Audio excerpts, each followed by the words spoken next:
Hi, it's Rob Charney, Old Guy Tech TV, and we're here for Opinion versus Opinion, and alongside me on my right is the handsome Jonathan Charney, and to my left is the dashing historical envy of the world, John Manajastic, who's pointing out the fact that it's baseball season. Yay! Los Gigantes de San Francisco. Yeah, so America's former pastime. That's right. It's a good thing. So welcome to the show. Hopefully It's get a a chance former to pastime.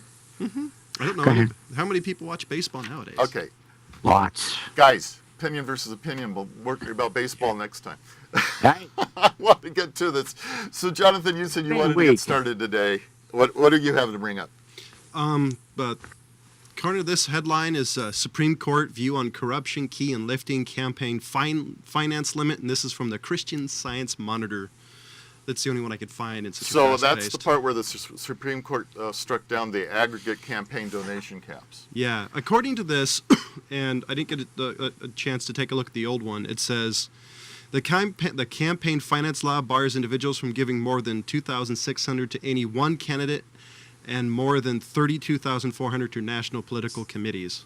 Yeah, it's a bye-bye on that now. Yeah. So, but it also prohibited, according to this, from spending a total more than $123,200 on political campaigns per cycle. Well, yeah, which is the old one. And that's the cap cycle. And you're looking at when you have organizations, the job is to receive funds.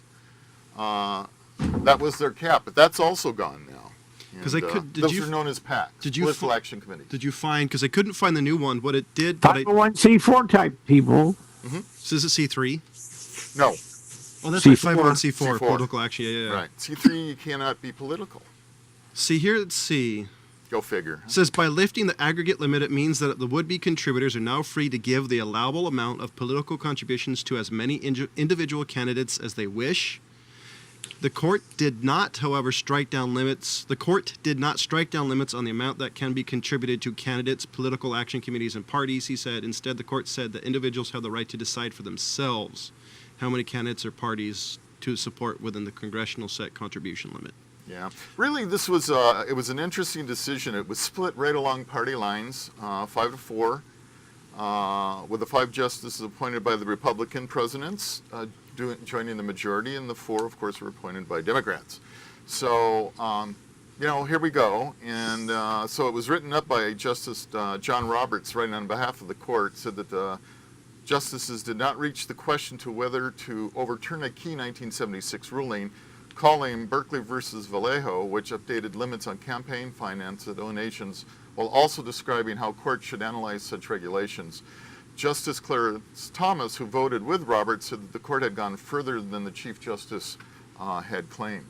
I do have a question. So does this get rid of everything I read beforehand? So there's no limit on what somebody can actually give? No, there's still, the limits are still in place. What limit? Because I couldn't find that. The actual dollar amounts? Yeah. Yeah, good luck on some of that. I have not read the full doctorate of material. I can just tell you that...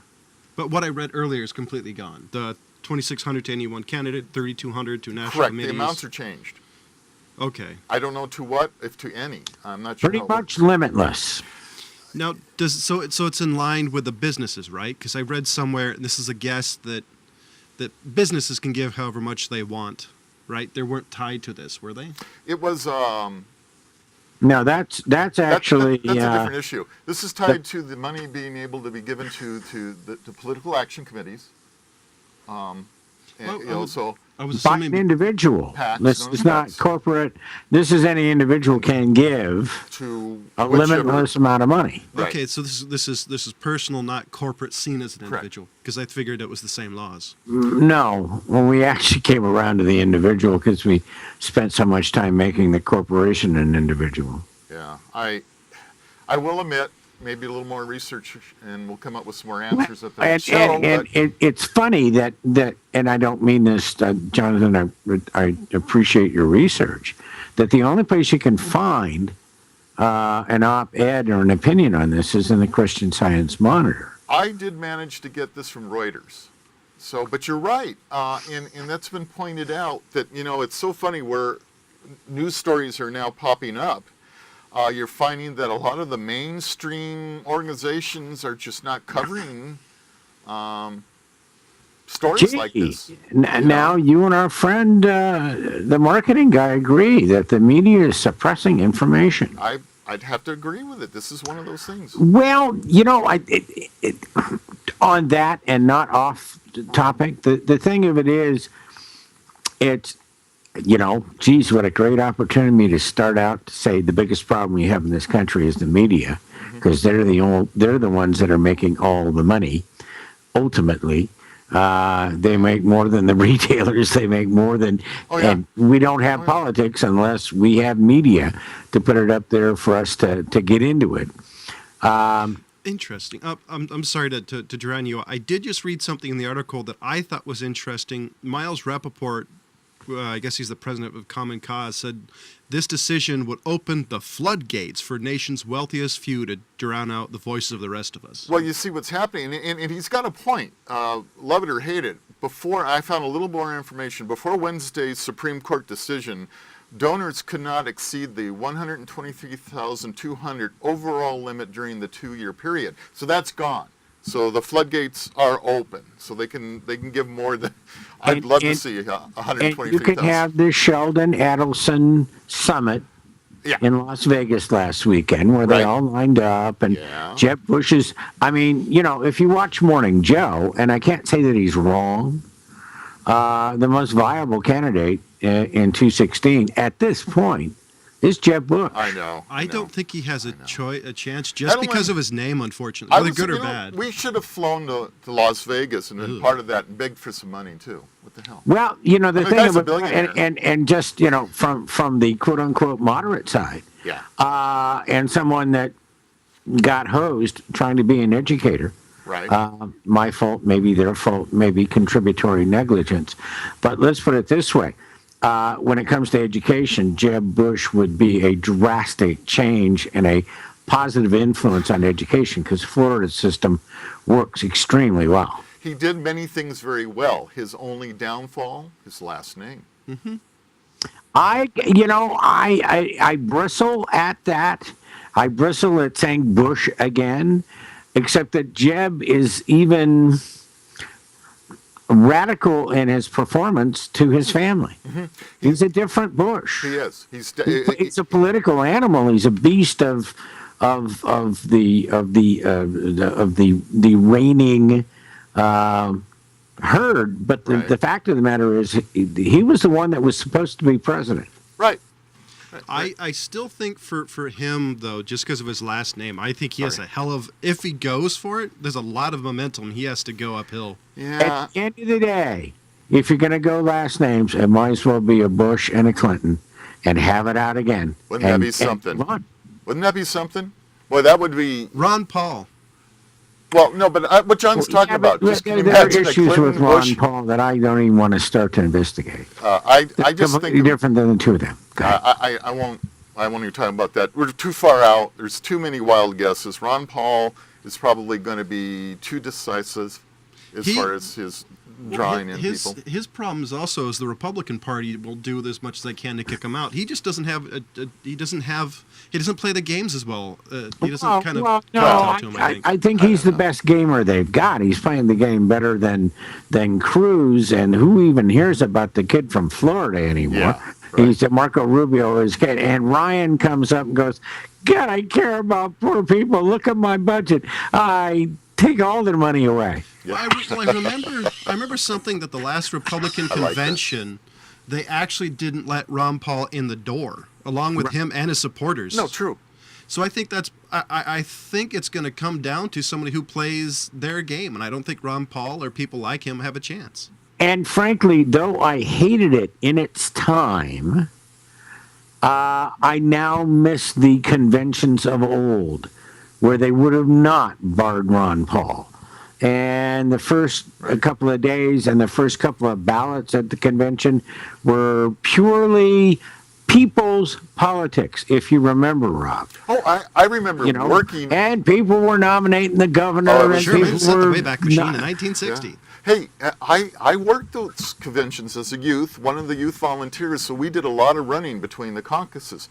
And it was one of the great ways of getting really involved with the political process. It was democracy in action. It was. A political convention, not, as I opened with, a media affair. Correct, it was not. And when it's not news that this guy, they didn't show the Romney movie, The Feel Good, before the Romney speech. Yeah. Right? Right. Big mistake, but they showed, Clint Eastwood afterwards in the chair.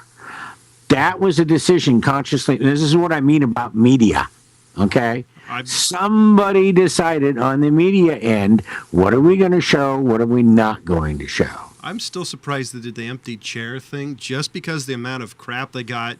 Not only did Clint Eastwood get he must, the old man must have issues. It's not a good image right there. It went above so many people's heads. They didn't understand It's- what it's- he was it's- doing. It's the Nixon versus Kennedy thing. Or it was so far below the belt, nobody wanted to acknowledge it. Oh, I think one it comes or the down other. to It was great. It's the It was Nixon Kennedy thing is like the better looking candidate, and the reason I said No. that is because No, it did I not mean- look good. Because You're right, it didn't look good. You're in a bunch of people already relate the Republican Party to being a bunch of old farts who hate gays, who hate And they played black right people, into who it, hate didn't they? everybody, and you have an old guy who was rambling on stage. Yeah. It did not play well.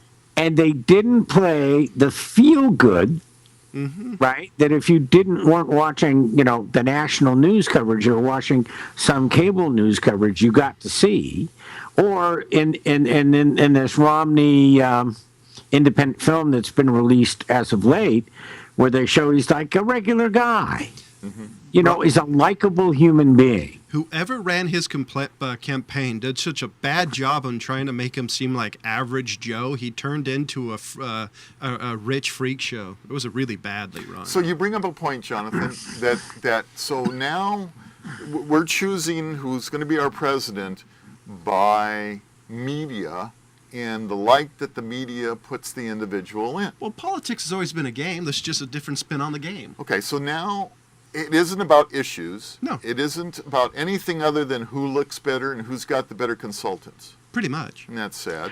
Hey, well, here's what's sad about it, Rob. Back in the day when you worked in conventions, I, skirted political activities, throwing rocks from afar and up close sometimes.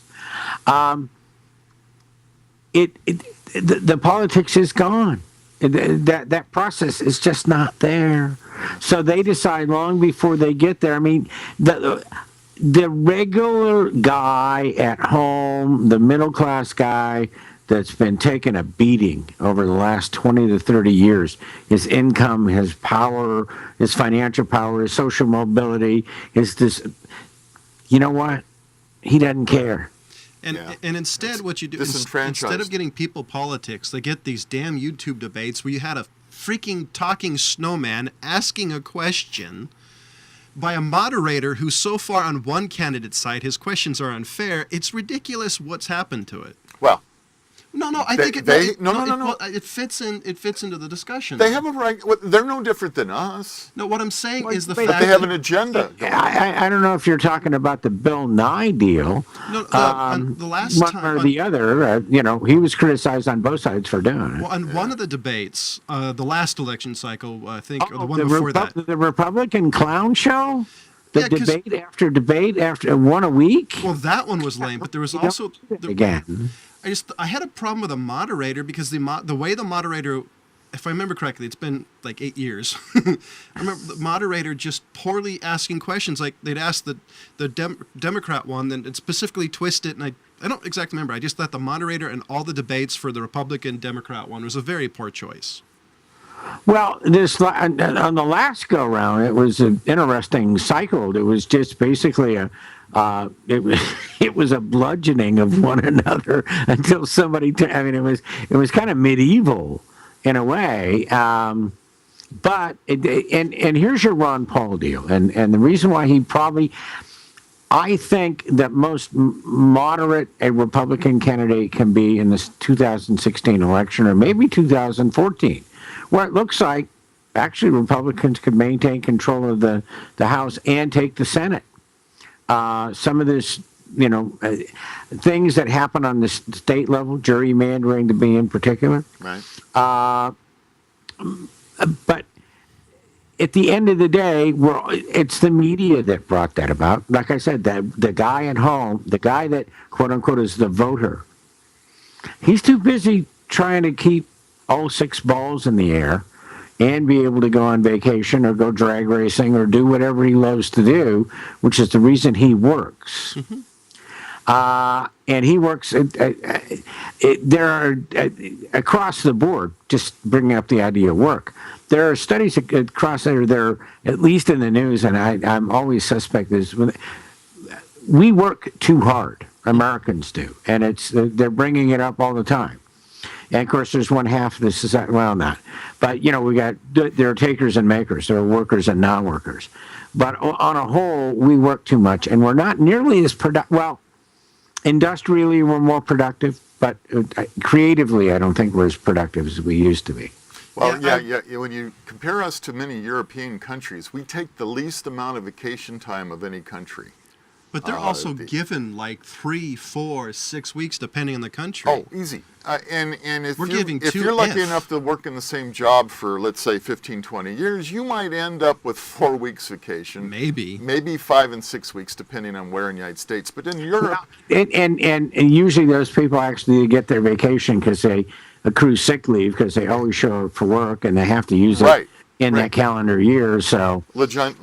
Yeah, absolutely. But where in Europe, it's not uncommon for them to get 2 months out of the year as vacation time. And dude, in Europe, it's nothing. It's not at all unusual to not have the office open till 10. Mm-hmm. Be gone for 2 hours for lunch. Come back. Work until 6 or 7. Or later. Meeting, yeah. And round out the end of the day at 10. Yeah. With the a combined socialization work environment during that day. I recently read an interesting thing on Reddit about this, and the main comment was Europeans work to live, Americans live to work. Meaning that Americans are very social in the work, and then Americans don't take work off because they realize the 2 weeks later it's going to make their life a living hell. Everybody's for the next afraid 3 of weeks losing their job. What's going to happen if I'm gone for 2 weeks? Is that nutcase in the next cubicle going to try to, do something to badmouth me? Am I going to lose my position? Whatever. Everybody's scared to death in this country, about their job position. Fear has been a huge factor for our country for the last 15 years. Oh, yeah. And then, of course, you look at the Asian countries, and they are the true workaholics. They are the guys that die at their table. They're driven. They're driven to work. Yeah. There's an actual word, and for the life of me, I can't remember it or pronounce it, but it actually means to die at work. Mm-hmm. It's a specific word for it, at least in Japan. Oh, yeah. Well, look at their study habits. From Look at me. I never work. No. Yeah.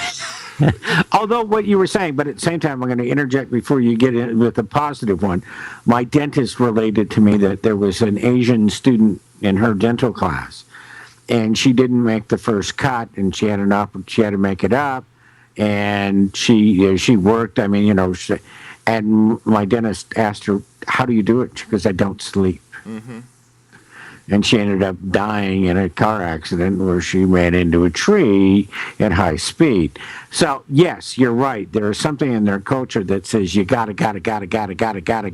Yeah.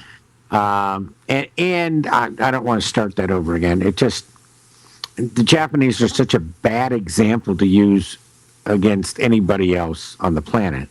And I could open up my Fukushima can of worms and say that's part of the reason that has happened, and we'll all hear about that later.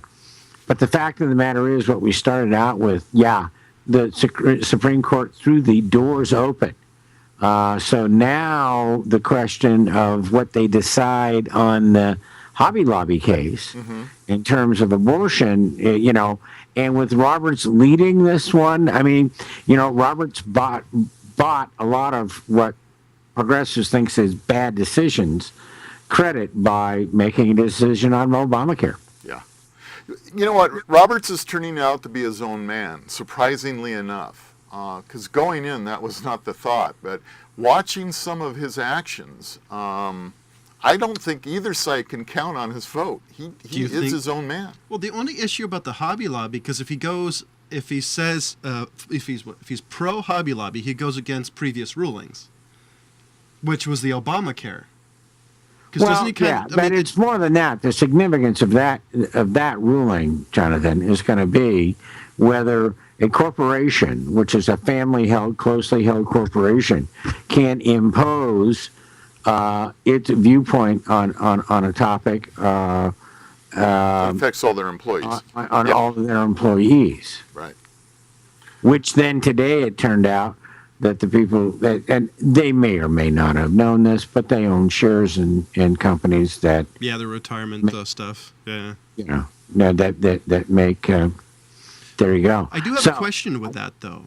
Like, my question is, what type of retirement do they have set up? Because I'm assuming they just have a company, and then the company invests for them, or do they do it themselves? No. These people have family wealth. They're undoubtedly their family money. Their wealth is held in trust, which is directed by them. People with money, that's like saying, I don't think advisors, Warren Buffett has anything to do with his taxes. Well, no. Well, depending, because there are ways. If you have a trust, is you have somebody who kind of controls it for you with the company, trustee, right? And then you would say yes or no to it, but the trustee's doing what is supposed to. So they may not have. They may, if they're smart, they would say we didn't know. Which I highly doubt the case. To really know, I'd have to look at the total corporate structure. Even then, you wouldn't company. know. I'm going to be honest with you. It's going to be so deep that you really won't know what's going on. I mean, it's.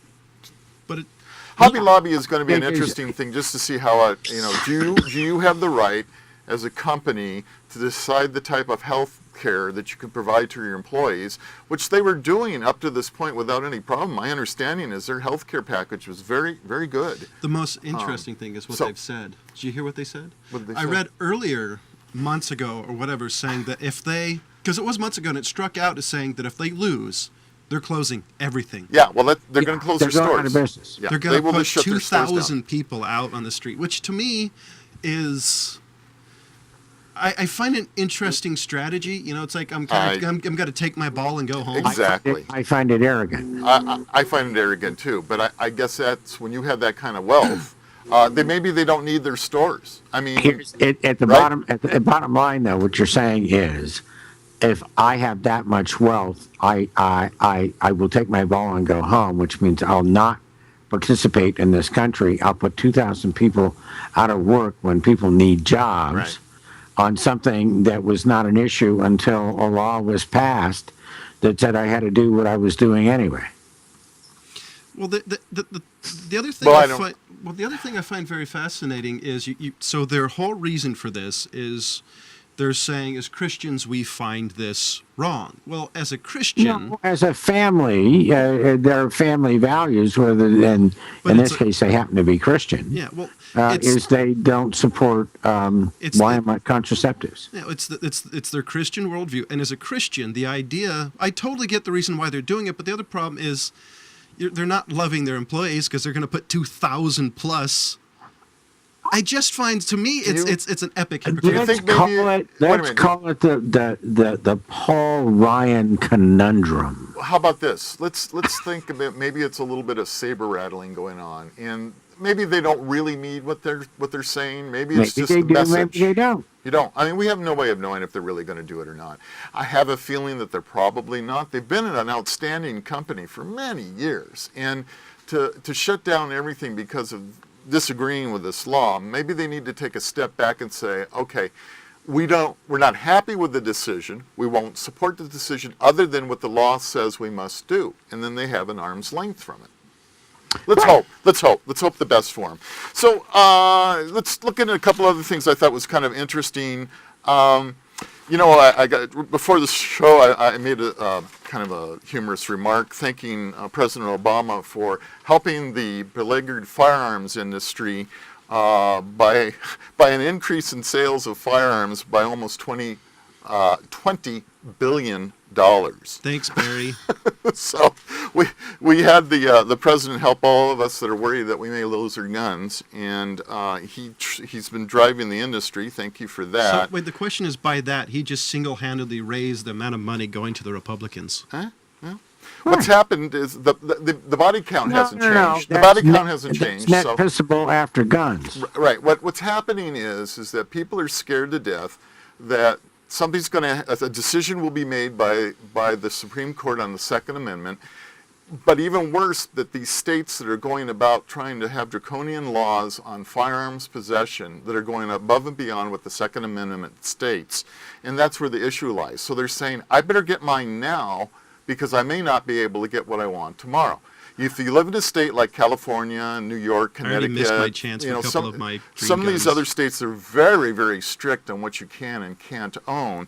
We're fighting a battle within the states. Now, the states' battles are very strong. California's got a very strong handgun and long gun registration program, and they have a big list of firearms that you cannot own in California. And so what's happening is we're getting a battle in California with Californians, battling Californians over what you can and can't have. So, you're having states' rights fighting amongst themselves in the states as to, how you interpret the Second Amendment and what you can and can't have. And then the problem goes to jurisdictions such as cities. And then the cities step in and say, hey, you know what? I don't want in my city you to have a gun. San Francisco being one of the most So I'm going to famous make a ones. law and saying you can't have a gun. Well, now we've got all this litigation, San Francisco being one of them, where they're saying, whoa, wait a minute. We have this amendment here, and we have an interpretation. We have an interpretation from the Supreme Court saying you can't do that. So what we've done is we're lining the pockets of the attorneys with huge sums of money on both sides to fight these issues.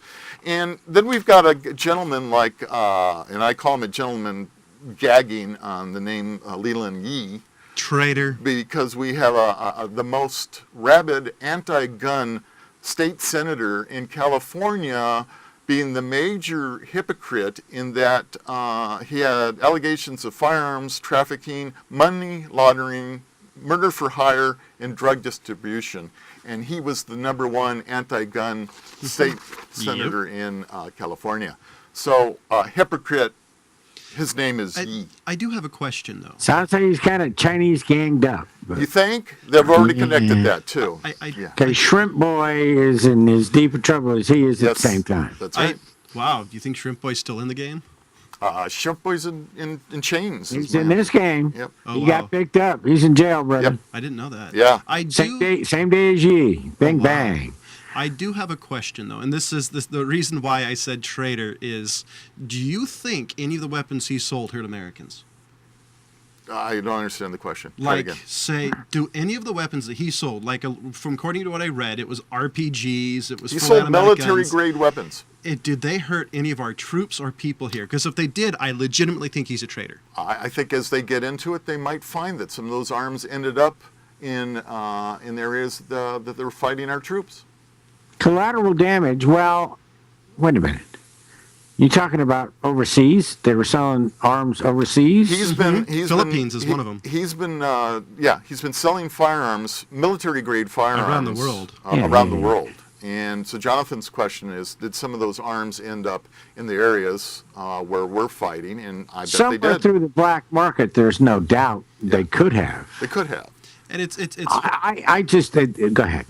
well, I think it's, I mean, yelling out traitor, it's kind of very reactionary, and it's Why? just, here's If they can prove it, he is a traitor.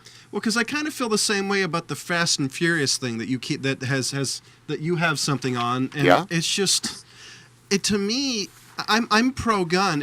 I'm as pro gun as you can get, legally and illegally. I just hate stuff like this. It's just you're gonna bang the drum and say ban guns, but on the other hand, you're selling them and killing innocent people in the process. All right, let's talk about this for a second.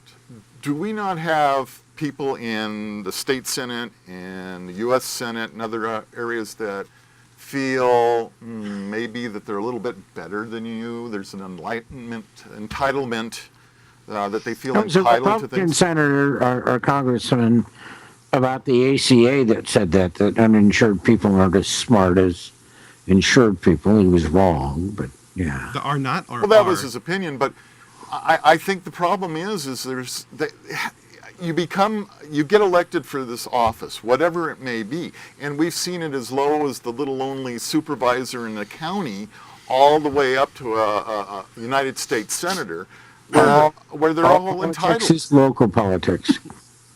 What was was that? that? Repeat that. All politics is local politics. Pretty much. Yeah. And that is exactly the discrepancies, the unfairnesses, the corruption. It all starts on the local level because and what it is, and people don't understand this, you had the county clerk or someone running for the county clerk there. Right. And, when it comes to licenses, the business license that you have to have in that community, or what happens is somebody gets on the city council and they're an optometrist. Mm-hmm. So Folsom, you have to have a Folsom City optometry license.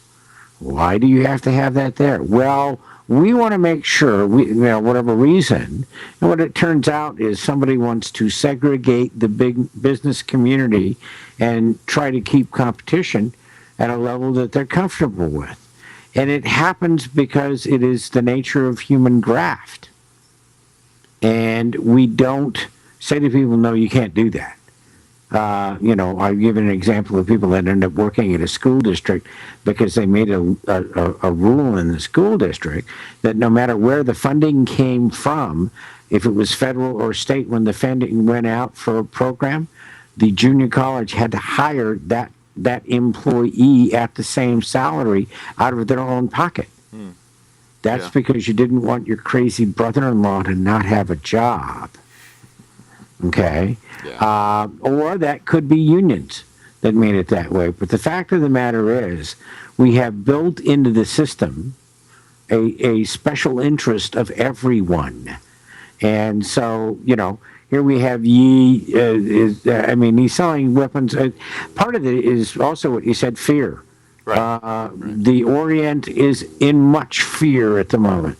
The Chinese are saber rattling with the Japanese over islands. On an epic level.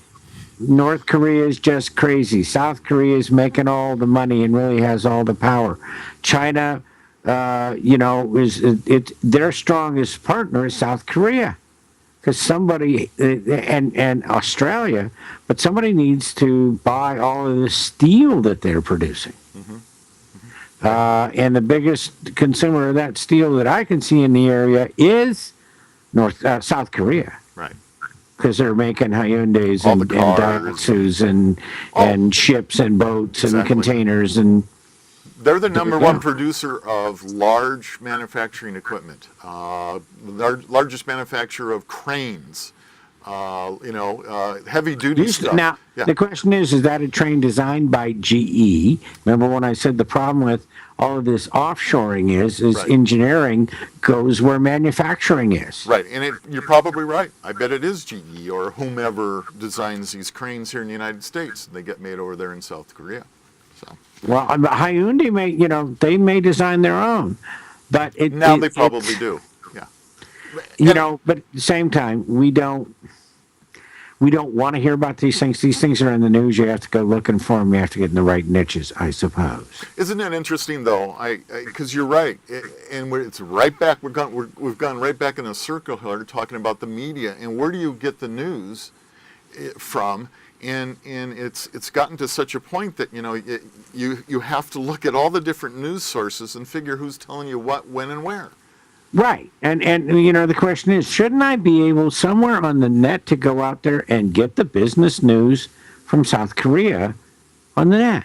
I'm sure. Get that? Well, I'm sure you can. Slated to something? Yeah, but you got to work at it. But you can do it. I think, and that's something I never hear about. And I apologize because I was going to do some research on the Oceania Orient trade agreement that is getting jammed through at the moment. Luckily, is being stopped. And I wouldn't doubt that I don't know how much South Korea is a dummy for us and a actual leverage tool against China, or if they're playing both sides. They're playing both sides. That would be the smartest one for them to do. Except they're very, very loyal to us. The South Koreans They are. hold the United States and South, and our Korean population in California is crazy. Yeah. I just don't see them with having China as a next door neighbor. I just don't see them not doing it a little bit, because They you want haven't- to keep you know- you want to keep them happy at least a little bit. You have to understand that the Koreans on a whole, in particular the South Koreans and the North Koreans, hate the Japanese and the Chinese individually for similar and separate reasons. Oh yeah, no, totally. But The Koreans, all current since World War II, flat hate the Japanese, don't want anything to do with them, and ethnically, the Japanese have always been the bottom of that Orient group. So they have an inherent not caring for the two that feel themselves inherently superior, being on top. well, they're kind of stuck. If you go to downtown LA, it's much more Koreatown now than it is China or Japan. Well, they're kind of stuck between two fat cats. I mean, between America and China.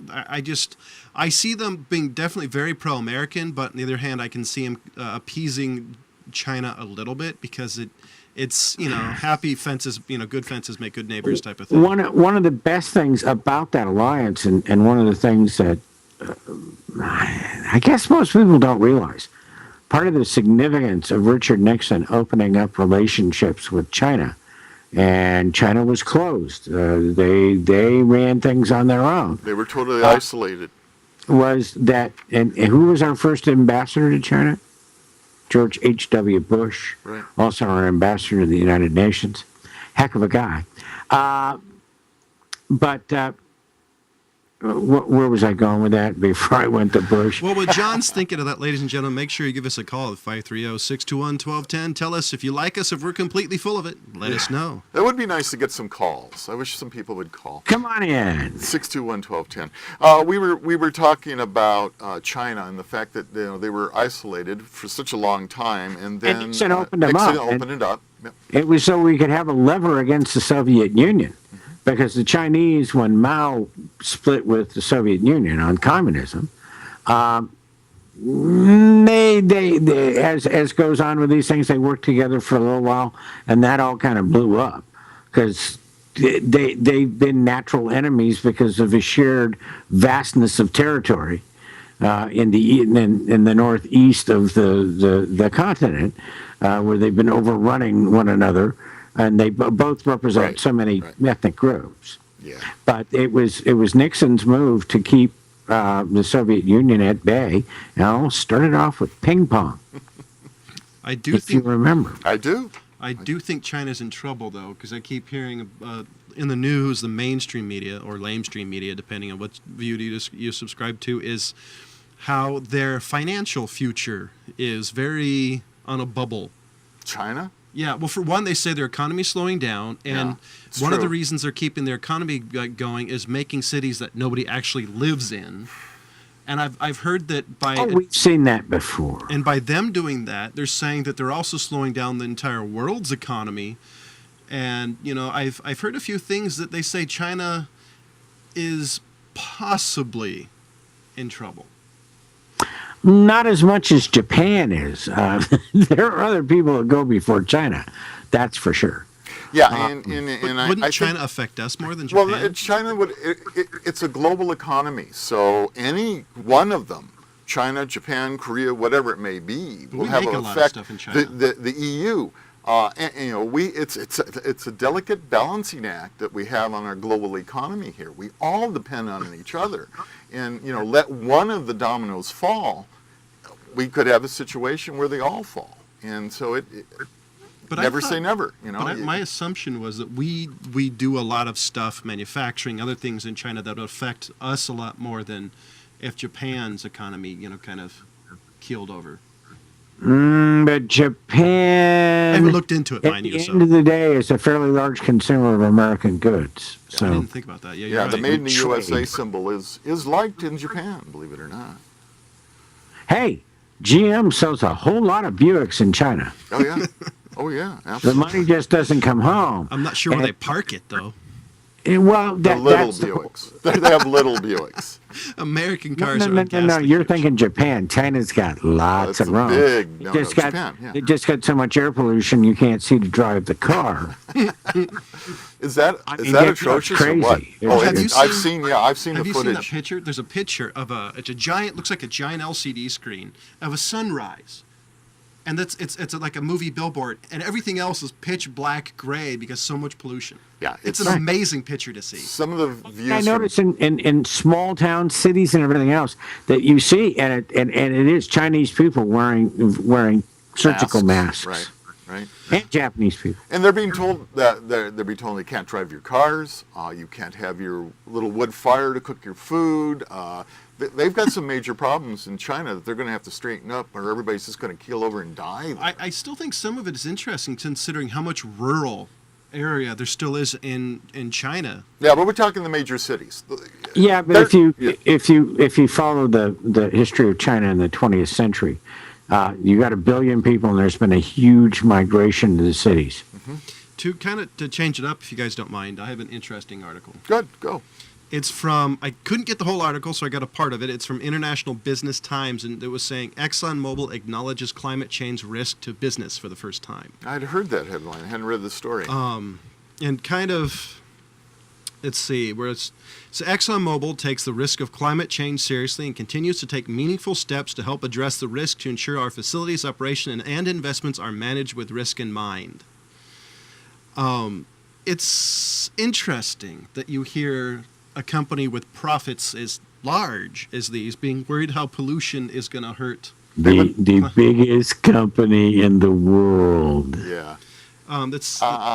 See, many governments are also taking these steps seriously and considering steps they can take to address them. These steps may vary in timing and approach, but regardless, it is our belief that they will be most effective if they are informed by global energy demand and supply realities and balance the economy aspirations of consumer, blah, blah, blah, blah, blah. Gentlemen, are you noticing that it's not an issue until the biggest company in the world recognizes that it is? I mean, it's just another ripple, but it's like, It's a still small headline. I mean, I haven't seen it on. I've been watching CNN, Al Jazeera, and ABC all day, trying to watch this Malaysian airplane thing. And have they found anything yet? It's No. just about done. The batteries are going to die in 2 minutes, right? interesting thing, they've declared it a That's a switch. criminal act. They have decided it's a criminal act On the now. airplane, right? On the airplane, right?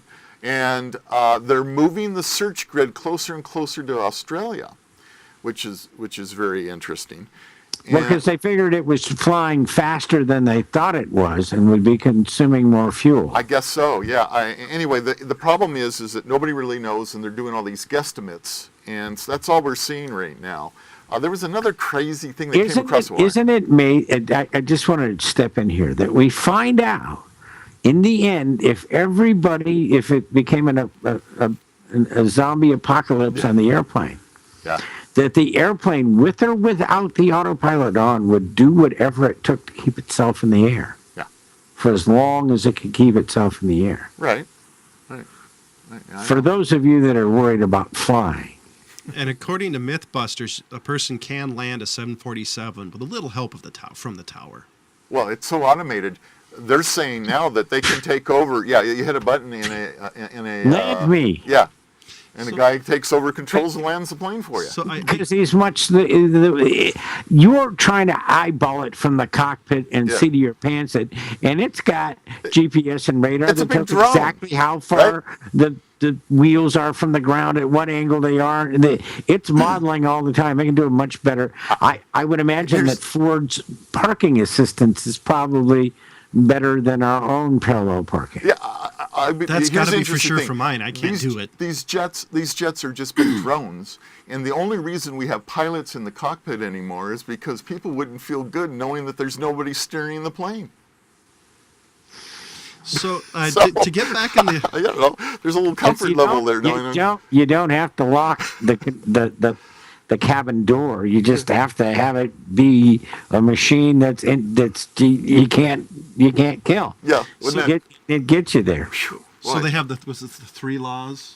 3 laws. It was 3 to 7 laws. It was laws that artificial intelligence will never be able to. It's the laws that stop them from taking over the world. I think it was invented by Isaac Asimov. Yeah, Can't kill yeah. people, can't do this, can't Right. do that. I didn't say he can't fly your airplane. Fine. So to get back on the Exxon thing, it seems like it's more a thing because they're worried about governments hampering their ability to make money. Because the last paragraph I was actually able to find before my internet died was, the report was short on detail about how new laws and policies might hit Exxon. Here it is, Exxon's reserves and therefore its profits. I think it's a profit motive.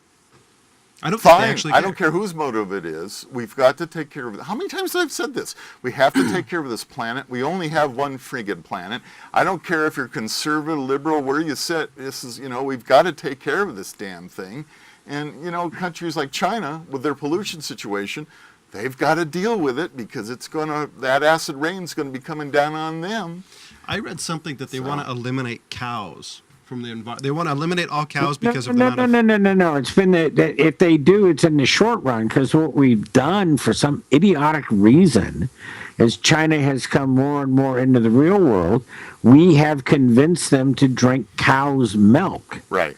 We have a methane problem with the number of cows there are in the world without making the Chinese drink milk. Ladies and gentlemen, Bad idea. this proves How the about- fact that nobody worldwide cannot hide be from us. cannot No. be affected by the media and PR ability of the United States. When you have a country like India, that Got cows milk. are sacred to them, they do not eat cow, but they have a huge population of cows over there. Because nobody kills them, Nobody kills them. and they're sacred. Oh my goodness.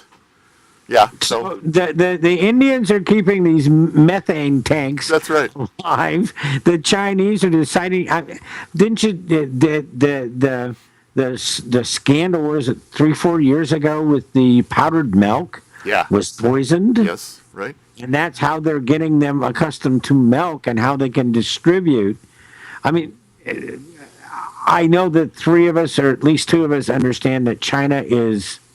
There are places in China that are about as primitive as you want to, as you you want. get. I understand. I think call that my dad, civilization. the old guy does. I mean, not running water. If you don't have a cow there, the only way you're going to drink milk is powdered milk or condensed milk. Ugh. There's not a lot of refrigeration, et cetera, et cetera, et Correct. cetera. Yeah. There's no way preserving. Because we haven't had an foods. American salesman try to sell them a refrigerator without power yet. Well, they like it. They're happy where they're at. And but John hit it on the head about what's happened in China is that so many of the people in the rural areas have been heading into the cities because they're being, this guy's got a car. I want a car. Well, I can't get a car by taking my oxen Well, you and can't plowing make a a rice. fortune on the farm. No, you can't do it. So I've got to get to the city and figure out how to get a job in one of the factories. And that's what's happened to China. And now they're kind of scratching their heads going, first of all, they have a terrible situation with living quarters for all these people. These factories, it's so of course, expensive to live in the cities The there. factories have built factory towns and apartments and things for all the factory workers, but they got to keep building to keep up with it if the stream keeps going. I do have a question. Back in, I don't remember the name, but back in the day here, we had company towns where they had to use company money. Ford did that. A Yeah. lot of the coal mines did that. Steel. Because there's an old song about selling my soul to the company store. Sold to the company Company store. store. So Yep. do they do? I'm assuming they do similar, right? I think so. 16 tons, Yeah. and what do I get? Yeah. Yeah. Another day. Tennessee Ernie Ford made a career out of it. I sure We did. should have called the show Two Old Guys and a Semi-Old Guy. Well, Semi-old guy, huh? and if you watch Pawn Stars, Yeah. Pawn Stars, somebody has bought in company money. Oh, really? Yeah, I would have They loved to brought buy in the that. currency because what you did is you got paid, but you got paid in script That's or it, script. coin that Thank was you. only good at the company store. Right. Right. Thank So- you. Thank Well, you. Thank you. Thank you. believe it or not, and I don't know what it's like now, but our military was that way for a very long time too. I've You heard got people- paid in script. I've heard, Yeah. I read somewhere recently that they did something in Afghanistan or Iraq that they'd have like fake change or like copper coins or like paper coins or whatever. That's because they don't want the spread of our currency spread in certain areas. So the military is paid in script, in a type of military script, so that, you know. How many, what, $1 billion in cash disappeared in Iraq? Or, Yeah, right. yeah, I mean, huge number of money. Yeah. Real honest to dollars. good. You know what I was going to talk Even to you Leland Yee's impressed Yeah. by that. What's that, John? Just the value of money Yeah. anymore, I love the fact, like, when you guys were kid, money was actually based on something. It was backed by a hard, like, gold, which everybody's universally agreed on that it was worth something. No, it wasn't. It goes back further than us. Okay, well, okay, then back, 1934. Then We're not when- that when- old. well, but when my It grandpa, did go to silver. when my grandfather was alive, it was all based On on, for the $1 it, bill. it was based on hard thing gold that everybody universally agreed on was worth something. And now money is somehow, it's guaranteed by the guaranteed by the government to be worth something, and how everybody today says the government's not worth as much as we used to think. Well, actually it's worth more, but the problem of it is world economies became so big it exceeded the value of gold. It certainly, there's not that much gold in the world to back up trillion-dollar economies. And don't forget, we're also using gold in manufacturing so much now that a lot of the gold that was just stockpiled or used before is being used. Yeah, And so it's a commodity as well as. But everybody holds an amount of gold. There's no doubt about that. Like, The fact of the matter is the economy wouldn't have grown after a certain point. It's like my favorite rumor saying Fort Knox is empty. But also, Jonathan, you have to realize that not now nor ever, when you count the money supply, you never count cash. no. That because it's all especially when we went off the gold somewhere, we went off GDP, right? Gross domestic product, and now it's gross GNP, gross national product. Right. Right, that whole basis kicked it up notches, and what our currency is issued on is the size of the demand in our economy. Because otherwise, all that money really is a very funky paper made with Levi's. All that money are the numbers that are on somebody's computer. That's right. Have you looked at the new $100 bill? Have you seen it? It looks like Monopoly money. John says, I think it's pretty cool. It's got all these holographic effects. Well, it's starting to look like money outside this country. Right. It's looking, Europe, it's it's looking doing like it a for like that. currency that it always has been. It's looking like an international currency. It looks very similar to the currency in France. I'm and waiting Germany. for them to start making denominations different sizes. Well, it's even got a Mylar insert in it. Yeah. It'll also last a lot longer from the material that they make it out of. Yeah. I'm waiting And when is this country going to get rid of dollar bills? Never. Never. Oh, we got to get rid of dollar bills. I mean, Never mind dollar bills. Get rid of Just- pennies. No. See, here's just the go to a coin. A coin lasts 20 years longer than a piece of do paper. what everybody else in the country like Canada does. Get rid of pennies. Is he The other talking? side of it, as you know, because you've been there. When you go to Australia, you come home at night, you got bloody pocket full of shrapnel, mate. Yeah. All right, and you look at it, and you would otherwise throw it in can. That's right. That's 50-cent piece, great big old size thing, and they're dimes and nickelsy things. But then there are $2 and $1 coins. Right. The loony and the So you toonie. come out your That's pocket, Canada. you might have I know. $7, $8, $9. Yeah. Right. It's funny. I looked at a bunch of coins that I had from Europe from the last trip, and I'm still looking at francs, and I have some euros. Figured someday I may come in handy. I want some Deutschmarks Hey, who knows? and rubles. But that's my point, though. I mean, we've been talking about this for as long as I There can are think no of. Deutschmarks any longer. They're part of the EU. They're part of the EU. I still would like to find some. Oh, yeah, they're you there. can buy some. They're there. They're there. People, not everybody turned it in. But anyway, my thought was just looking at the statistics about how short a lifespan a paper currency has compared to a coin. It's And not, what we don't realize is it's costing us money to have the effing dollar bill. That's right. What they need to That's do my first. point. We got to get off of this. These people got to get rid What of they it. need to do first is what they've done. I think they in Canada is get rid of the penny, because a lot of people have. They got rid of it in Australia. It's like, why? The problem was in Australia when they got rid of it, rather than it going into the shop owner, it now goes to the bloody government. government with the VAT. Yeah.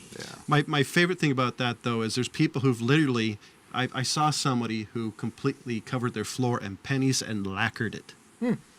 Fine. One shiny floor. I think you can only settle a debt in pennies, a total of $3, $5. Because when they started the income tax, people would present payment in pennies. And Pennies, they went, right. No. There's still people going around doing that, but it's like, really? I paid off my $8 shop fee in pennies, and it was rolled because I knew he couldn't take it. He had to take it then, and I've never seen a shop teacher more pissed the fact that he had a So you did this to your shop teacher in high school? Yeah, the dude was kind of a jerk. You taught him, didn't you? I did. Jerk? Jerk. You jerk. Hey, Wait a minute. I don't. We've Here's got, the thing. Well, here's the thing. I don't use change. I bought my last Xbox and nothing but change, so I have a ton of it around. Oh, yeah. You know, I got a big can of change, too. I should go to one of those machines and just turn it in. I actually enjoy rolling it myself. Well, if you become a member of, and that kind of got me. I was a member of a credit union that had a free change machine. Yeah. And like a year ago, all of a sudden, 2% if you're a member, and it goes to charity. Oh. And my response was the charity of my credit union. Yeah, right. Come on, how come it was free and out? And if you're a non-member, it's like 4%. Oh, man. I looked at the machine in Safeway the other day just to see what they do it, and it's actually a type of Safeway script that you get. You don't get actual dollars. No, you take it. You exchange it for cash or byproduct. Or they want you to buy something with it, which I think is See, interesting. but last time I did, I had $600 worth of change. I am not losing 2% of that. I'm sorry. Hell no. I don't want to give it to them. But Safeway's deal's fine. You don't lose anything. I think you lose a certain percentage. No, they don't do it for free. Yeah, they do. I read the machine. They say there is zero position. Now, I'm sorry. Go to the Safeway and look for the machine. That should be your job for next week. If you have that much change down, then he's offering you $12 to do that. They used to take a certain percentage of it. That's why I want to see what it is now. Now it's a script. You get exact script for the amount that you put in there. Okay, and you take that script and you go buy your food. So ladies and gentlemen, you get those little coin sleeves. So they're still making their money. Go to the bank and then you get paper money out of it. That's you can't take that script down the street. No. But I saved my change to buy drugs, not to buy groceries. That explains a lot. Okay, so as we move along here, real quick here, because we only got a few minutes left. Yeah, we wasted another good hour. Just a couple, because I have a closing thing that I'm going to try to read, and I'm terrible with a teleprompter, but I'm going to read something that I think you John, will like, because it's about us old guys. But real quick, I wanted to touch something we had talked Neptune about Society? I got to tell you the story. If you want the story about the Neptune Society, I'll be glad to share that with the audience and where my mother ended up. This is not a happy story, and bringing up the Neptune Society is not a happy word. Holy crap, I make a joke. Right? Talk about it. Yeah, I know, but you picked the wrong one for me. AARP. We talked about lapel pins, and I did a little research last time just to go to see what it really was. And as I discovered in my in-depth research, it's a terminology issue. And I said I thought the lapel pins went back as far as FDR, and John, you argued with me and said no way it didn't, and then I looked up. No, lapel pins have been around for 1,000 years. Well, You meant presidential lapel pins. What they turned out to be back then, and because we got talking about it being a flag, and what it was back then is it wasn't called a lapel pin; it was called a badge. Mm-hmm. Okay, so they did wear a lapel pin, but it was more or less a badge. And FDR is shown with one that had a flag on it, and Rosie the Riveter. Truman carried it on. So it was something that was historical, I guess you could say, that it just changed shape. My father had World War II lapel pins. I wish I still had them. Yeah, be nice to have. So Go to Pawn Stars. Somebody's probably trying to sell it them. was a terminology issue. So there, take that. Real quick, Issa. Nice apology. Because I only got another 2 minutes to get this done here. Daryl Issa is trying to wonder why all the guys that were working on the Fast and Furious in the ATF and other agencies are still on the job. Good question, Issa. Why don't you dig in and find out why these guys are still on the job and why some of them are not in jail like they should be. Some of them. All of them. Nobody's in jail. I don't get it. I mean, it's something else. All So these things that have gotten busted have been going on for so long, and then it's like you turn on the light and the cockroaches all go under Yep. under the floorboards, and then when you turn the lights on, they all come back out. What can I tell got you? it. All right, well, we're going to wrap this up. I'm going to read this section here, and I want to thank John and Jonathan for both being with me today on Opinion versus Opinion. Sorry we didn't get any phone calls, but maybe next week. And I'm going to go ahead and I'm going to go switch over here to this camera, and I just kind of want to read this to you. And bear with me because I'm going to have to look at the script and not the camera. But the typical U.S. household headed by a person aged 65 or older has a net worth 47 times greater than a household headed by someone under 35. According to an analysis of census data released Monday, if all us old farts have any money, they let us try to elect someone who might be near honest and not be after fearing their own nests.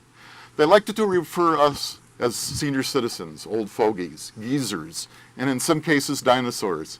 Some of us are baby boomers getting ready to retire. Other of us have retired for some time. We walk a little slower these days, and our eyes and hearing are not what they once were. We have worked hard, raised our children, worshipped our God, and grown older together. Yes, we are the ones that some refer to as being over the hill, and that's absolutely true. But before writing us off completely, there are a few things that need to be taken into consideration. In school, we studied English, math, history, science, which enabled us to lead America into the technological age. Many of us remember what outhouses were, some of us by first-hand experience. Remember the days of telephone party lines, 2-cent gasoline, and milk and ice being delivered to our homes. For those of you who don't know what an icebox is, today they are electric and referred to as refrigerators. A few even remember when cars started with a crank. Yes, we lived those days. We are probably considered old-fashioned and out of date to many, but there are a few things you need to remember before completely writing us off. We won World War II, fought in Korea and Vietnam. We can quote the Pledge of Allegiance and know where to place our hand while doing so.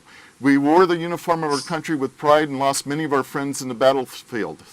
We didn't fight for the socialist states of America. We fought for the land of the free and the home of the brave. We wore different uniforms but carried the same flag. We know the words of the Star-Spangled Banner, America, America the Beautiful, by heart. And you may even see some tears running down our cheeks when we sing. We have lived, many of you have only read in history books and feel no obligation to apologize to anyone in America. Yes, we are old and slow these days, but rest assured, we at least have one good fight left in us. You betcha. We love this country, fought for it, and died for it, and now we're going to save it. It is our country, and nobody is going to take it away from us. We took oaths to defend America against all enemies, foreign and domestic, and that is an oath we plan to keep. There are those who want to destroy this land, but we love it like our founders. There is no way we're going to remain silent. It is mostly the young people of this nation who elect Obama and the Democratic Congress. You fell for the hope and change, which is really nothing but hype. You have tasted socialism and seen evil face to face and found you don't like it after all. You make a lot of noise, but most are all too interested in the careers or climbing the social ladder to be involved in such mundane things as patriotism and voting. Many of those who fell for the great lie in 2008 are now buyer's remorse. With all the education we gave you, you didn't have a sense enough to see through the lies and drank the Kool-Aid. You're paying the price and complaining about it. No jobs, lost mortgage, higher taxes, and less freedom. This is what you voted for, and this is what you got. We entrusted you with a torch of liberty, and you traded it for a paycheck and a fancy house. Well, don't worry, youngsters. The gray-haired brigade is here, and in 2014, we're going to take back our nation. We may drive a little slower than you would like, but we're going to go where we're going, and in 2014, we're going to the polls by the millions. This land does not belong to the man in the White House, nor the likes of Nancy Pelosi and Harry Reid. It belongs to we the people, and we the people plan to reclaim our land and our freedom. We hope this time you will do better to preserving it and passing it along to our grandchildren. So next time you have a chance to say the Pledge of Allegiance, stand up, put your hand over your heart, honor our country, and thank God for us old geezers of the gray-haired brigade. So that's it for Old Guy TV and Opinion versus Opinion. This is Rob. We'll see you next time. Thanks for watching.